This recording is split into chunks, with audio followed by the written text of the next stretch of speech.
Good day and welcome to S24 Rundown, bringing you headlines making the round in Nigeria and around the world. Stay tuned for our news in brief after the break.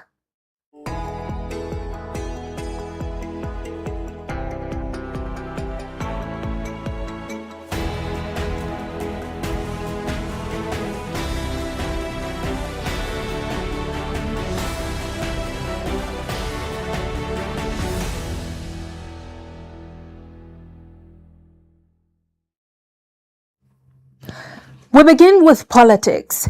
Former Vice President Atiku Abubakar has urged President Bola Tinubu to focus on tackling hunger, insecurity and economic hardship instead of political opponents, reacting to Tinubu's remark that he was ready to wrestle his opponents ahead of the 2027 elections. Atiku described the president as a leader distracted by politics while Nigerians grapple with inflation, unemployment and insecurity. In a statement by his spokesman, Frank Shaibu, Atiku said Tinubu should address rising food prices, insecurity, unemployment and the country's worsening economy rather than engage in political rhetoric.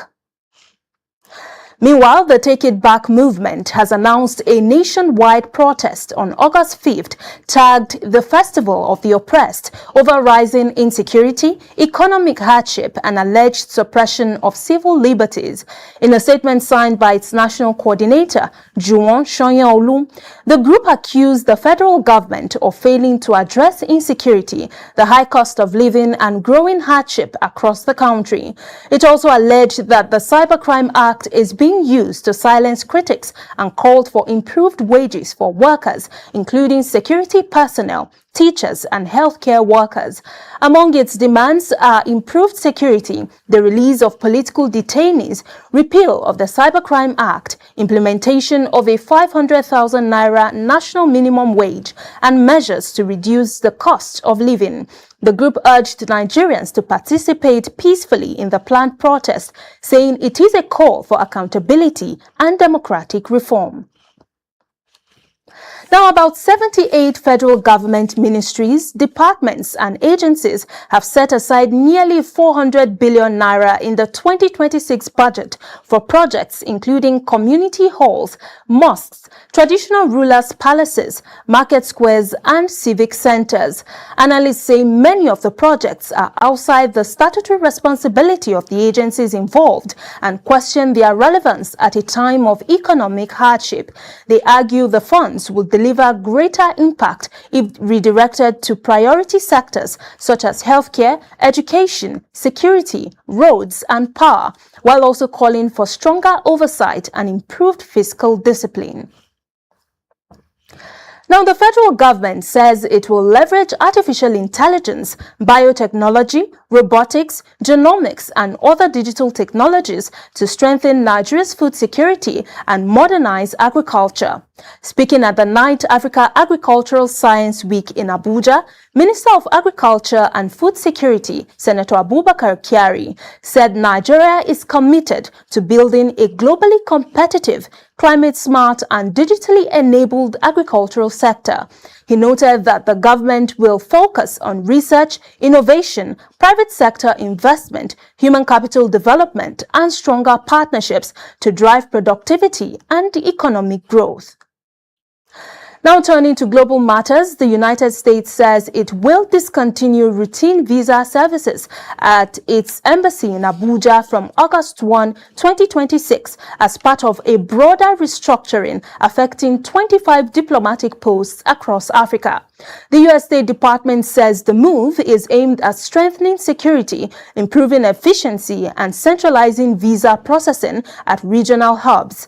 The change does not affect existing valid visas or the operations of U.S. embassies and consulates.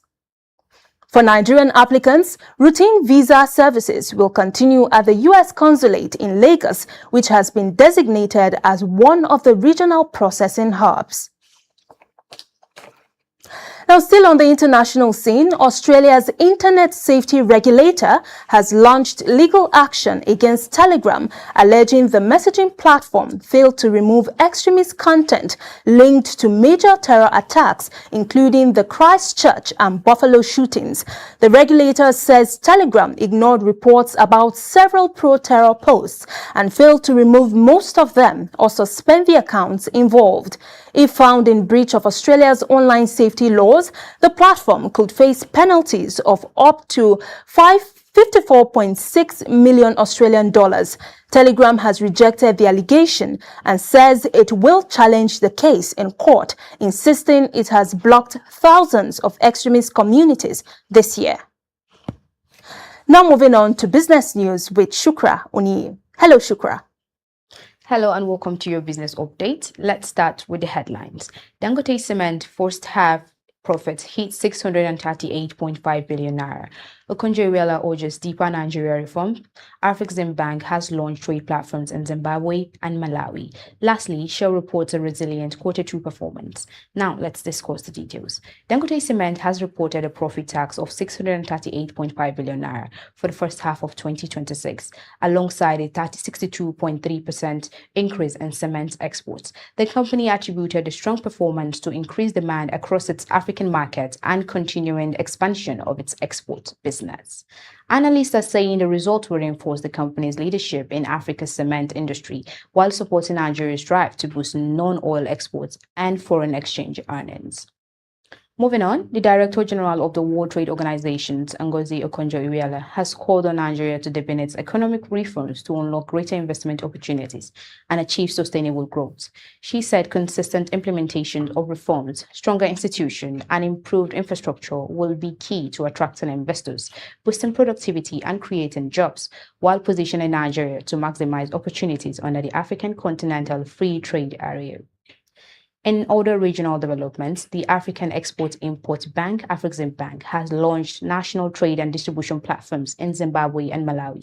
The initiative is aimed at connecting manufacturers, distributors, financial institutions, and retailers through an integrated trade network to improve market access, strengthen supply chains, and promote intra-African trade under the AfCFTA. And finally, Global Energy, Shell Company, has released the second quarter 2026 financial results, reporting resilient performance despite continuing volatility in energy markets. The company says disciplined spending, strong operational efficiency, and its diversified energy portfolio helped support earnings, while it remains committed to investing in both conventional and lower carbon energy solutions.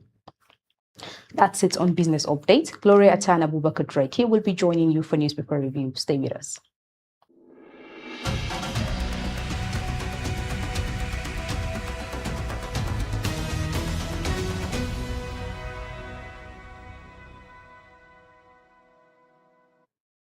Thank you, Shukra, and welcome back from that break. Now to our next segment, which is the newspaper review. And joining me today is Abubakar Turaki. Welcome, Abubakar. Good day to you, Gloria. Good day to you too. Another day to dissect national issues. Yeah. All right, so let's get right into it. We are going to be taking a look at our first newspaper, which is the This Day newspaper. And on the front page, it says, Iweala, economic reforms must translate to jobs and tangible benefits.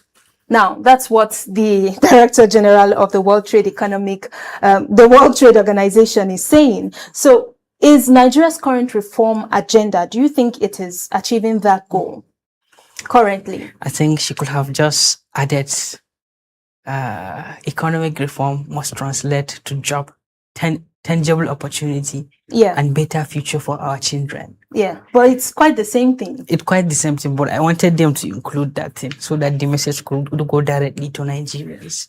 You know, Okonjo-Iweala is one of the brilliant minds Nigerians have. And up to this material moment, as I'm speaking to you, globally, she's recognized. She's a well-renowned economics and a public servant, and who actually served as the minister for 2 times. Yes. She was a minister of foreign affairs during Obasanjo, and also she was a minister of finance and coordinating minister during Goodluck Ebele Jonathan. Yes. And she did well.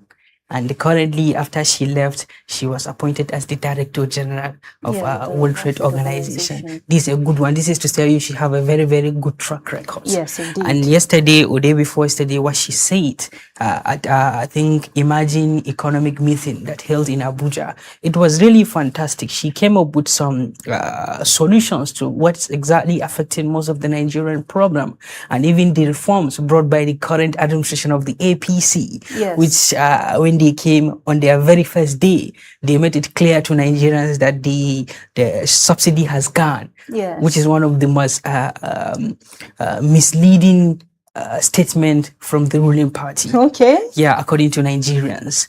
And subsequently, if they are truly doing the reform at is being said by them, I believe by now Nigerians could have started feeling the impact. You know, there are Nigerians that are currently battling with the problems of the economy. The economy is no longer friendly for most Nigerians. When they say they are reforming the educational sector, they are reforming the power sector, and even they are reforming the petroleum sector. Now look at me, tell me the three sectors that I mentioned, which of the sector Nigerian is enjoying? Yeah, but you know, personally, I think the reforms themselves are not bad in themselves. If you look at them on paper, they seem to have a lot of potential, which now makes us to question that is the problem the reforms itself or the implementation of these reforms? The sincerity behind those bringing those reform. Yeah. You cannot expect somebody that is living in a glass house while you are living in your mood house, and he's just going to say that I'm going to give you an 8, despite the fact that he's there living comfortably. Because if I tell you this reform is the withdrawal of subsidy removal, is this the reform that Nigerians are currently agitating for? Yeah. With the introduction of student law, NELFOM, is this the reform Nigerians are calling for? With the increase of ban A, ban Z, and the tariff, is that the reform that Nigerians are calling for? You need to survive before you enjoy certain reforms. We are not saying that they should not do the reforms. I'm not an economic expert, but I believe some reforms that this government are bringing on board, they are coming at the wrong moment, because Nigerians are feeling the impact. We have never found it very, very hard that Nigerians are finding it very, very difficult to survive. Nigerians are finding it very, very difficult to smile than what we are experiencing now. We are taking from the statistics and even the analysis that we are seeing all over the country. Everywhere is battling. Everywhere is not peace. And this boils down to the level of harsh and painful reform that we are seeing. And even the president, before he assumed the mantle of leadership, he was even saying, let the poor breathe. So now you said some of these reforms are actually not well timed. Yeah. So now what are the right reforms? Which sectors do you think have the potential to actually bring this succor, this relief that Nigerians desperately need? They should go back. Oh, we should go back, because I am also a Nigerian. Yes, you live in the country. Yeah, we should go back and try and make reforms that are feasible.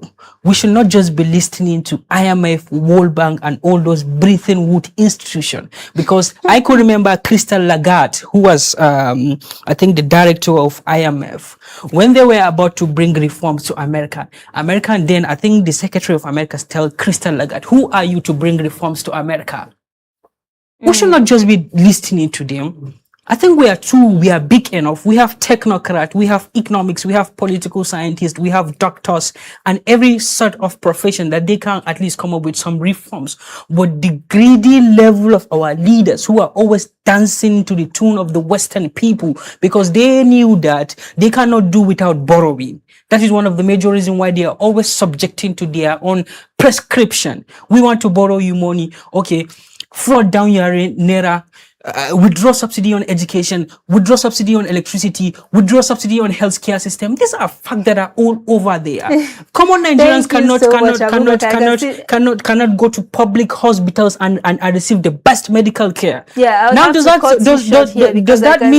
mean if I don't have money I'm going to die? Of course you'll not die. I know you seem to be very passionate about this, but let's just also quickly look at our second newspaper, and we'll be taking a look at the Daily Trust. And on the front page it says human trafficking fake jobs, social media lure young Nigerians. And this is just a continuation of what we are talking about. Now, fake job offers have become a very effective tool for human traffickers on social media. So why do you think this is happening?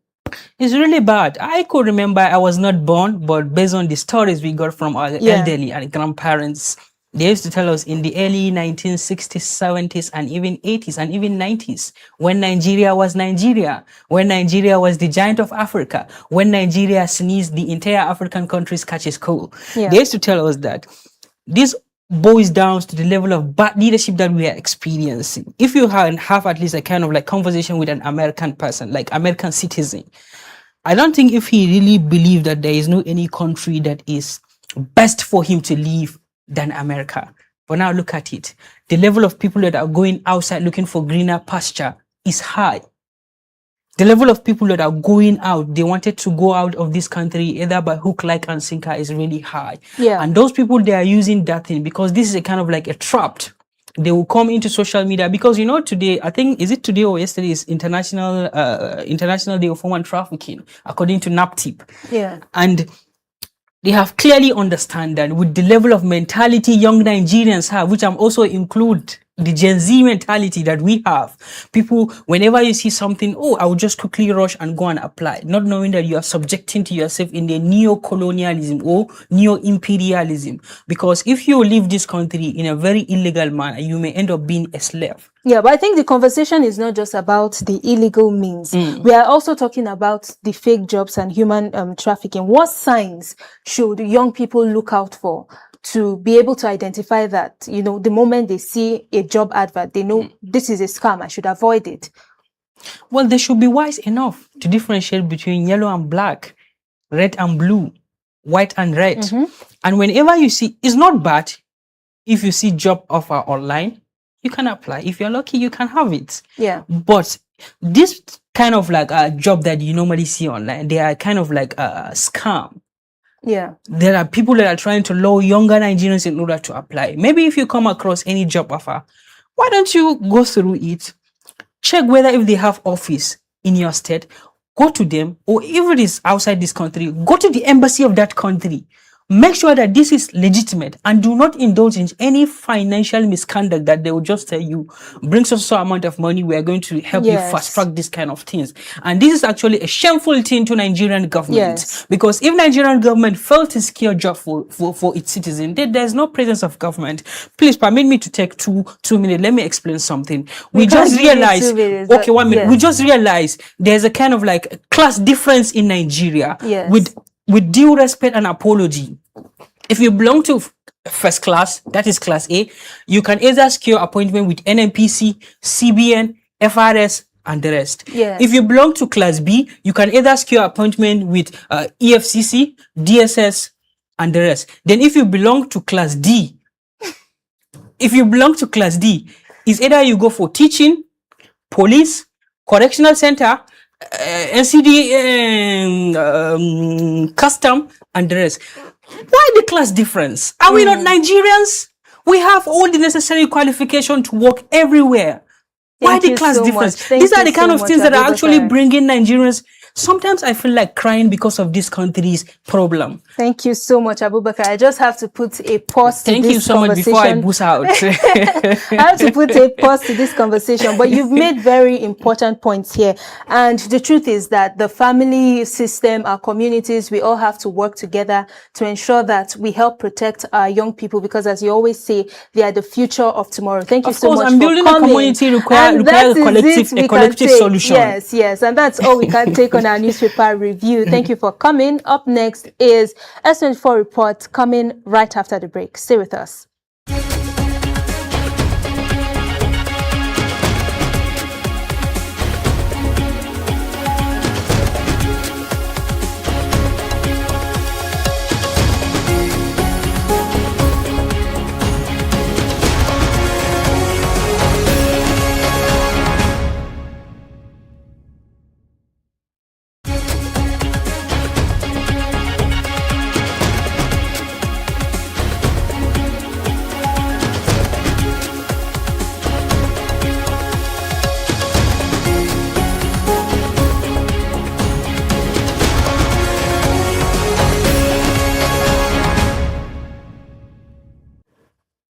Welcome back. Young parliamentarians have called for greater accountability, inclusion, and increased youth participation in governance. They made the call during an event held in Abuja to commemorate the 2026 International Day of Parliamentarism. S24's Khadija Mohammed has the report. Parliament is more than a place where laws are made. It is where the voices of citizens are heard and the future of democracy is shaped. That message took center stage as the Nigerian Youth Parliament, in collaboration with the House Committee on Youth in Parliament, marked the 2026 International Day of Parliamentarism at the National Assembly in Abuja. With the theme, Bring Human Rights into Focus, participants called for greater accountability, inclusion, and stronger youth participation in governance. So, as we all know, the International Day of Parliamentarism is a global celebration where it's normally celebrated in June 30th, where young people, young parliamentarians gather to celebrate the impact, the implementation of policies, the bills sponsored and issues affecting young people, to celebrate what we've been doing all over the country. So, and I believe it's important for also the Nigerian Parliament to be part of this thing. We've done it before. We were able to do it last year, since we started as the 6th session of the Nigerian Parliament. Yeah. Number one impact is that we want to make sure that the Nigerian youth get involved into politics, because the politics is a responsibility of all. So don't let them stay at home without contributing, without engaging themselves into issues that are related to the politics. Because in politics, that is where decision making are taken. So let young Nigerians get involved into politics. That is the number one message. So for me, actually, it was not just about the conversation. It was seeing people like me, women actually in positions of power, like the deputy speaker of the current assembly of the Nigerian parliament. She's a woman. And then I just learned that the last speaker was actually a man. So for me, it was really more about the representation, seeing people like me. Yeah, as a young parliamentarian, I believe attending this event is quite significant because of the importance of the day to the life of parliamentarians. The Senate wing of the National Assembly to celebrate the International Day of Parliamentarianism. It is an avenue for us as young parliamentarians to discuss, interact, and also understand the job and business of being a parliamentarian. But there is one thing I want to tell the youths outside there is keep moving, because a moving man will one day meet his luck, and be very passionate about leadership. Chairman of the Nigerian Youth Parliament, Honorable Ibrahim, identified unemployment, insecurity, climate change, and limited youth participation as key challenges facing young Nigerians. He urged young people to pursue leadership with competence, courage, and integrity. Every young Nigerian to see leadership as a call to service rather than an avenue for personal gains. Let us cultivate integrity, respect for diversity, accountability, and patriotism. Democracy flourishes when citizens participate responsibly. Stressing that opportunities are not handed over, but must be pursued. As discussions ended, one message echoed throughout the event: Nigerians' future depends not just on empowering young people, but on their willingness to step forward, participate, and lead. Khadija Mohammed reporting for S24 Television.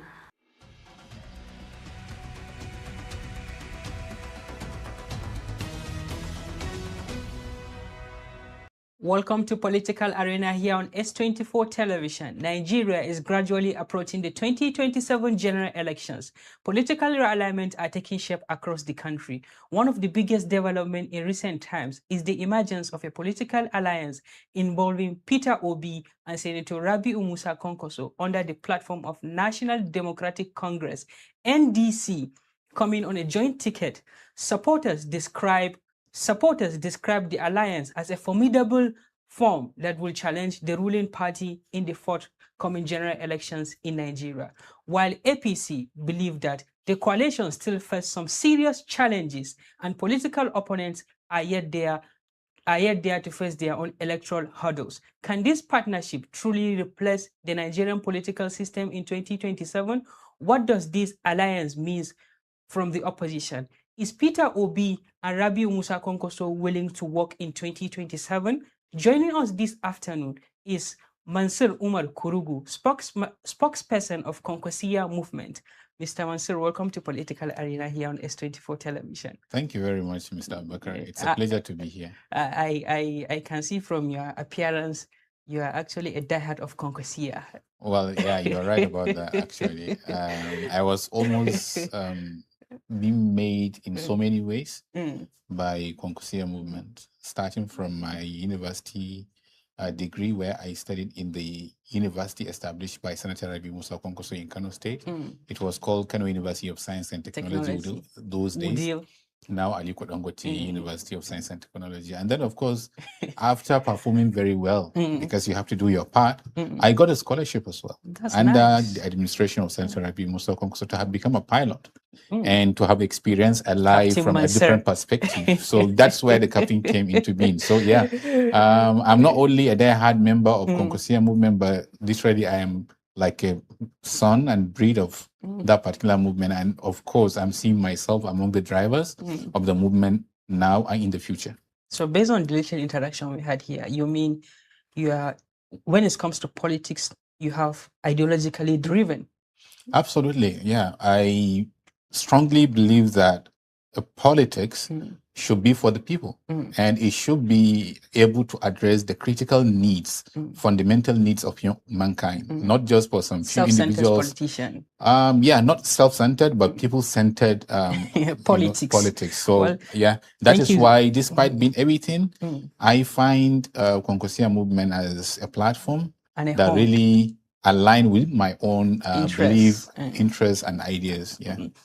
Captain Mansur, thank you so much for honoring our invitation. It's a pleasure. Despite your tight schedule. Yeah, it's okay. Let's begin with our topic. One of the biggest political story, like how significant is the alliance of Senator Rabiu Musa and Peter Obi? I would say it's very significant, especially in our today's politics, where we have seen a lot of sentiment taking place, a lot of Politicking. yeah, politicking going on, a lot, and actually some lack of sensitivities to our diversity, if I can put it that way, by some of the opposite parties that are, we can call them ruling party in the country. I mean, and this kind of alliance between Senator Rabi Musa Konkoso and Peter Obi, or you can call it from the southern part of the country and northern part of the country, or you can call it in a different kind of diversity Angle. It is actually a kind of inclusive approach in ensuring that every part of this country and every individual within this country is being represented and their interests are being respected. We are very sensitive. We are very intentional about ensuring we have a formidable platform where we are not only focused about ourselves or marginalizing any part of the country or group of individuals. So yeah, I can see this as a formidable platform Alliance. and an alliance that could provide a credible option and alternative for Nigerians. Yeah. Did your party copy from the ruling party? Because we knew how the ruling party came in 2015. It was a coalition, a merger that happened between the southern part of the country that and the northern part of the country that brought led President Buhari into power. So we are not going to say we copied from we copied from APC, but because we were part of those that established the APC. That was then. Yeah, then we were part of the coalition. If you remember, our leader, Senator Rabi Musa Konkoso, was from PDP. And they were those that represented that red part of the APC. If you look at the logo of the APC and all of that, you'll see that red there. That represents PDP. So we were not the only, we are not only doing the merger or doing a coalition for the first time in 2023. 2026, 2027 election. But it was something that we have tried in those days. But however, the issues and the needs are different. Those days, we were trying to chase away PDP because of their failure for one single area, one single sector. Then, there are other areas, but the key sector that they felt on was insecurity. And then we just felt like, why not? We are part of this government, but they are not doing well. So let us try and explore a different alternative and give Nigerians a different option. Unfortunately, now what we are seeing is beyond insecurity. You can talk of everything. I have never in my entire life, in my entire analysis and assessment of how governance works, I have never seen an administration that felt squarely in every angle like this particular administration of APC. I cannot put my hand on any single sector where I would say this sector got better in terms of the delivery for a good governance and better life to Nigerians. So if there is any time for credible politicians to come together and provide a credible platform or alternative for Nigerians, this is the right time. And not only them, us as Nigerians, we are the major, recipient of the impact of this failed government. So it is not only the work of the credible or the, big wings, like we call them. It's not only their work, but it is the work of all Nigerians. Except if somebody is just sitting in his house and feeling comfortable about everything that is going on.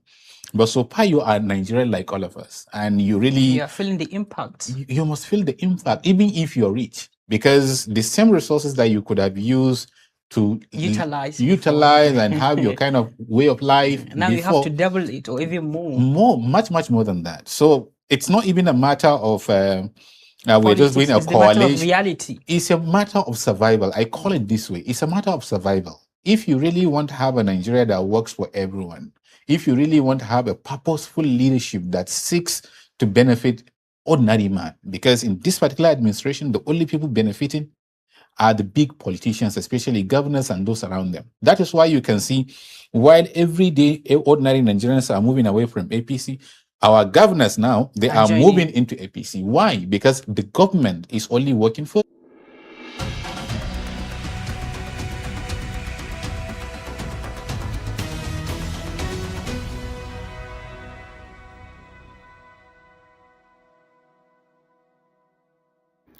Every stage tells a story.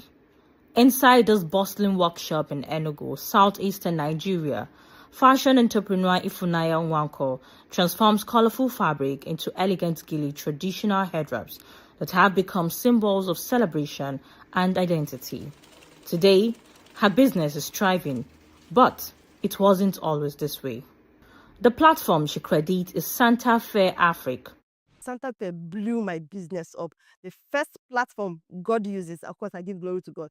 God used to blow my business. What began as a local marketplace has evolved into a business support network, helping women entrepreneurs grow beyond small informal enterprises. Its events connect business owners with customers while offering mentorship, training, and opportunities to build sustainable brands. So nobody was encouraging the women to actually step into the full shoes of being entrepreneurs, taking a business name, running it like an empire, thinking about legacy, seeing it as actually something to give back to the society. Beyond the fairs, Santa Fe Africa runs practical training programs where women learn tailoring alongside business management. The goal is not simply teaching a trade, but building businesses capable of competing beyond local markets. The vision of Santa Fe, in its entirety, is helping women-owned SMEs to gain visibility and compete in the global markets. Supporters say one of the biggest barriers facing women entrepreneurs isn't only access to finance, it is confidence. A lot of women don't have confidence in themselves, in what they do. Whatever it is they come up with, they think it's just an idea that sits there. But when you come together and then you see people of like minds, see what they are looking to do, you can mutually reinforce each other. So it now makes you to grow in confidence, to believe that something good can come out of your idea. That confidence is strengthened through mentorship, collaboration, and formal business structures that help entrepreneurs prepare for long-term growth. We've built a community, and there are activities happening in that community. We've literally held every business owner woman who has signed up with us by the hands to go through protecting and structuring their business. For Ifunanya, the results became clear during an unexpected moment. While preparing documents for a visa application, she worried her bank statement might not show enough business activity. Instead, They revealed just how much her business had grown. I was applying for visa. So they said I should get my statement to my account. I was like, this 3 months, I should have made more sales for the kind of thing they required. I went to my statement of account. I was like, for women like Ifunaya Wanko, success is measured by more than sales. It is the confidence to think bigger, the skills to build stronger businesses, and the opportunity to turn creativity into lasting enterprise.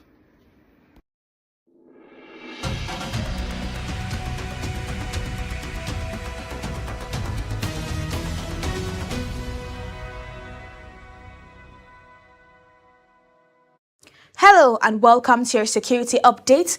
I am Martha Opalanedu. Security operations and political developments are making headlines across Nigeria today. Police have intensified efforts against cultism in Enugu. Joint security forces have rescued kidnapped victims in Kwara, while fresh political tensions have emerged in Osun State ahead of the governorship election. Here are the details. First up, the Enugu State Police Command has arrested 14 suspected cultists and other criminal suspects during intelligence-led operations across the state. Police spokesman SP Daniel Indukwe says officers recovered 2 firearms, 3 live cartridges, and other incriminating items. One of the guns, a locally made pistol, was reportedly recovered from a bush in Eha Amufu, Isiuzo local government area, following information provided by one of the suspects. The police say investigations are ongoing and have assured residents that operations against cultism and violent crimes will continue. In Kwara State, 9 kidnapped victims have regained their freedom after a joint security operation involving the military, police, and local vigilantes. The victims were reportedly abducted from a Jew community in Ekiti, local government area, and were being taken through a forest towards Niger State when security operatives intercepted the kidnappers. A gun battle followed, during which 3 suspected bandits were killed, while others escaped with injuries. All 9 victims were rescued safely and reunited with their families. Security agencies have since launched a manhunt for the fleeing suspects. And finally, in Osun State, the Nigerian Police Force has arrested the secretary to the state government, Teslim Igbalaye, and 5 others ahead of the state governorship election. Police says the arrest followed an intelligence-led operation linked to the ongoing investigations into alleged criminal and electoral offences. However, the Accord Party has described the arrest as politically motivated, alleging intimidation ahead of the August 15th governorship election. The police have denied the allegation, insisting the operation was based solely on intelligence and that investigations are continuing. And that's the latest on security updates. For more verified news and in-depth reports, stay with us. Do remember that security is a shared responsibility.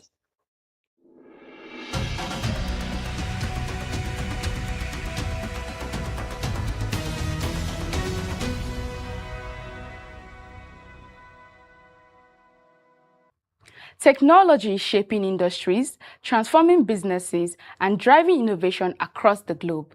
Hello and welcome to Tech Update. Here are today's top stories. The World Bank has warned that Nigeria could miss out on the benefits of artificial intelligence if it fails to invest in AI skills, digital infrastructure, and local innovation. The bank says adapting AI to local needs will be key to driving economic growth and also creating more opportunities across the country.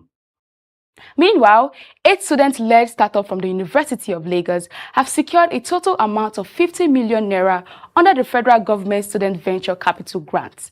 The funding is expected to support innovation, help the startup expand their businesses, and also encourage young entrepreneurs among Nigerians. And finally, African leaders have adopted the 2026 Abuja Declaration on Meaningful Connectivity, a new agreement aimed at expanding broadband access, attracting investment, and strengthening infrastructure across the continent. The declaration also supports affordable internet access and greater inclusion for millions of Africans. And that's a tech update for today. For more technology news and business development from around the world, do stay connected with us. I am Gladys Asukwa. Thanks for watching.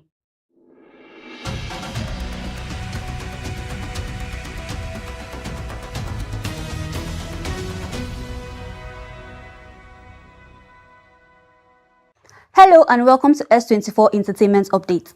If your playlist could talk today, it probably would scream, "Save me a spot." Because the music world is serving fresh teas, while Spider-Man is back, reminding us that saving the world is somehow easier than fixing your love life. Grab your headphones and your popcorn because we are diving straight into today's hottest entertainment stories.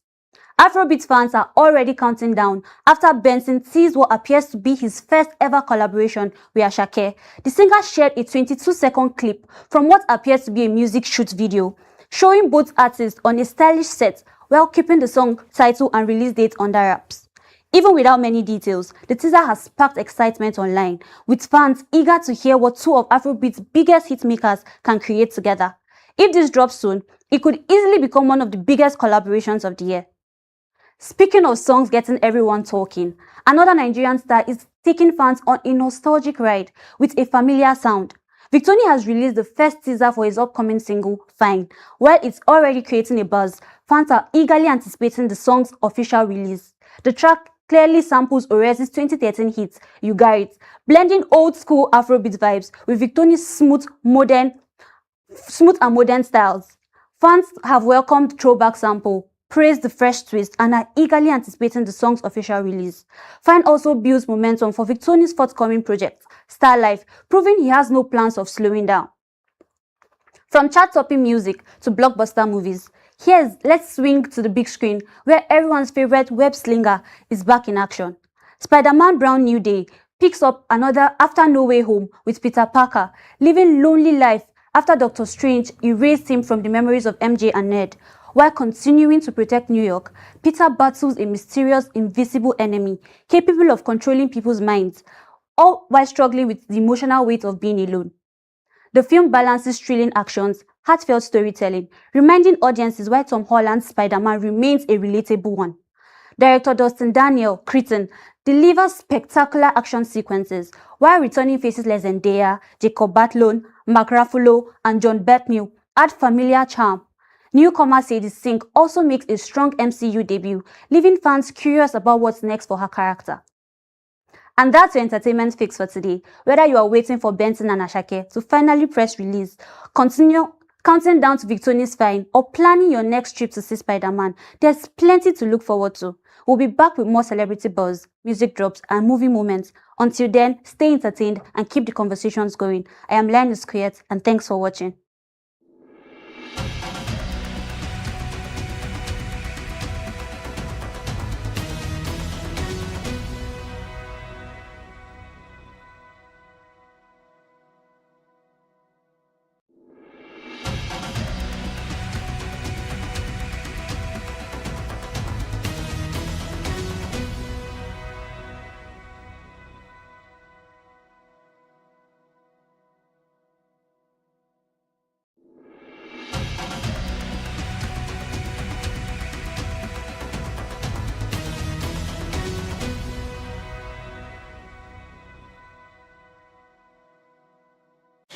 You've been talking to someone for days, weeks, or even months.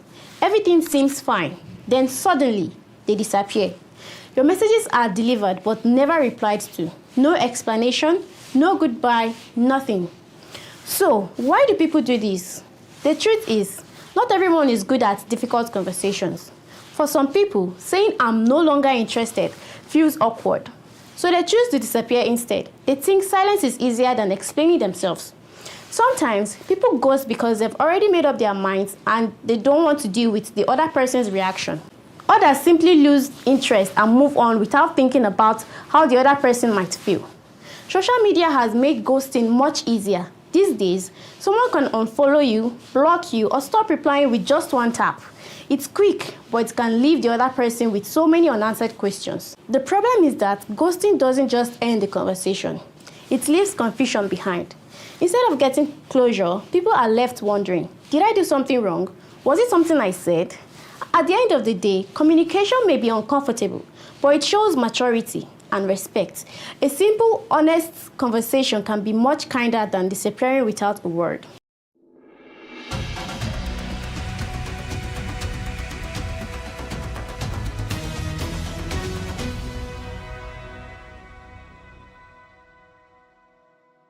Day, and the world of sport is once again making headlines. From record-breaking performances in Glasgow to a major debate over football's future and crucial matches for Nigerian teams across Africa, today's stories bring a mix of achievements, controversy, and anticipation.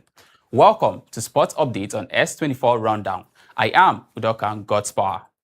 We begin in Glasgow, where Team Nigeria's outstanding campaign at the 2026 Commonwealth Games continues to gather momentum.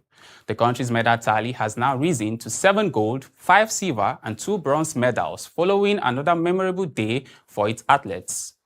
Goodness Nwachukwu successfully defended a women's F42 to F44 and F61 to F62 discus title in spectacular fashion, producing a throw of 39.66 meters to break her own F42 world record by more than 3 meters. Earlier, Jessica Orji marked her international debut with a silver medal in the women's shot put, becoming the first Nigerian woman to win a Commonwealth Games medal in the event since 2006.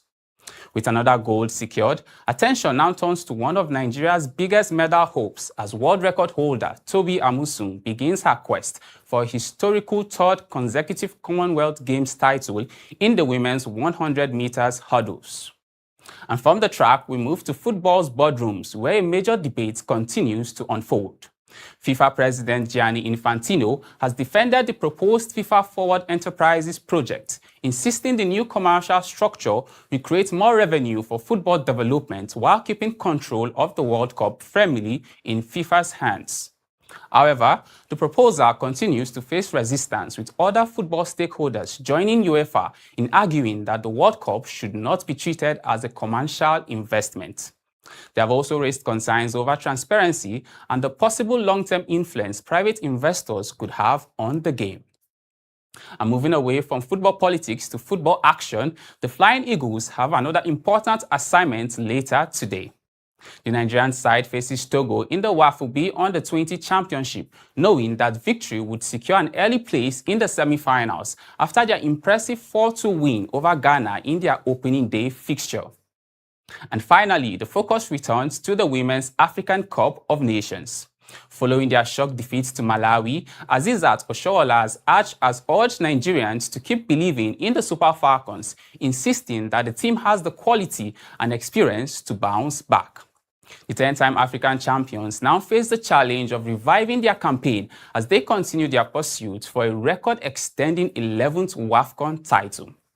And that's a wrap on today's sports update. From world records in Glasgow to major football decisions and crucial matches across Africa, the sporting world continues to remind us that every day brings a new chapter. I am Udokan Godspower. Do hold your horses as Sidika brings Pidgin News your way after the break.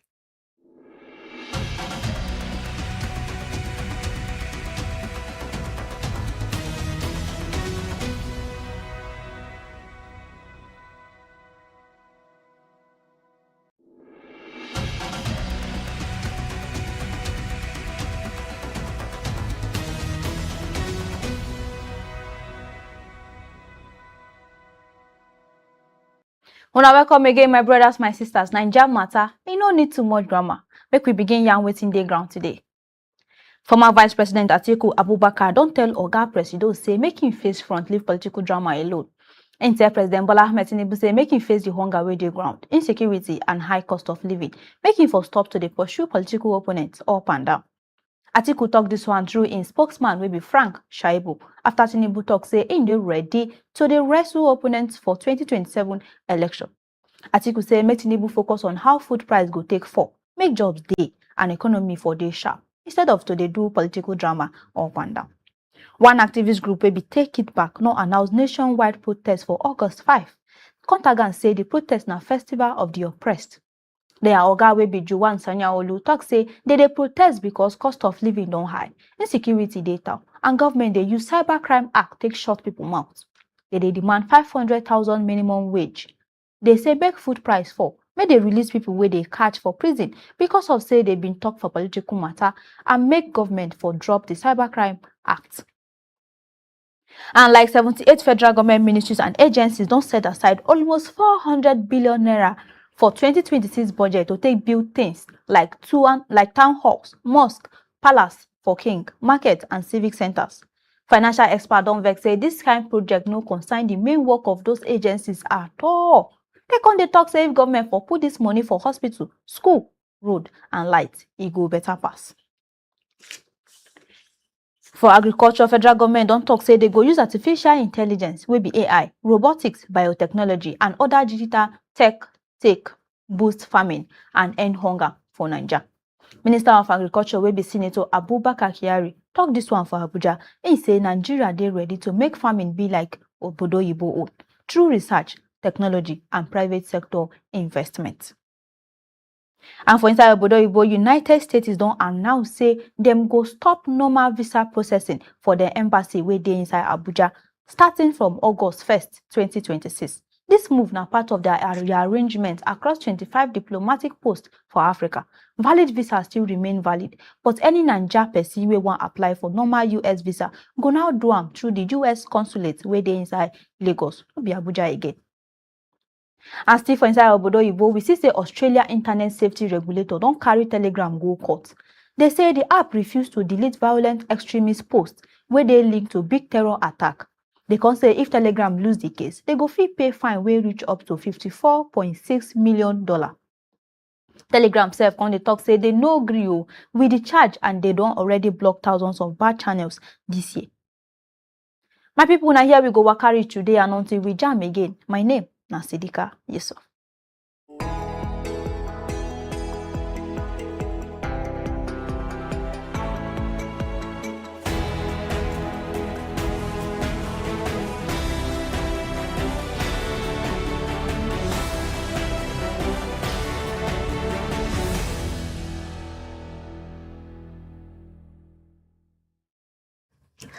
Thank you, Sidikat, for the pidgin version of the news. And this brings us to the end of S24 Rundown. Do join us tomorrow, same time. And remember to follow us on all our social media platforms at S24 Television for more updates and breaking stories. My name is Gloria Atta. Thanks for watching and bye for now.